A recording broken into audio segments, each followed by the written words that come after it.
Hello friends, welcome back to the new video guys. Today guys we are going to talk about guys Vivo phone setting guys. In this video guys I am going to show you guys how can you disconnect Wi-Fi in your Vivo phone. Guys you have connected any Wi-Fi network and guys you want to disconnect this network so you can disconnect and guys now let's see how to disconnect Wi-Fi network in our Vivo phone. In this video guys I am going to show you.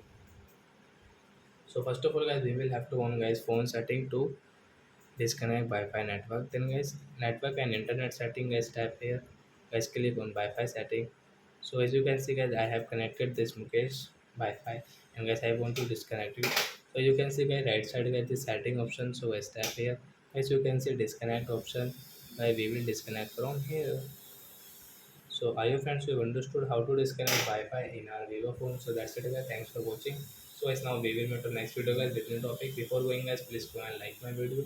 Subscribe my channel. Bye bye friends.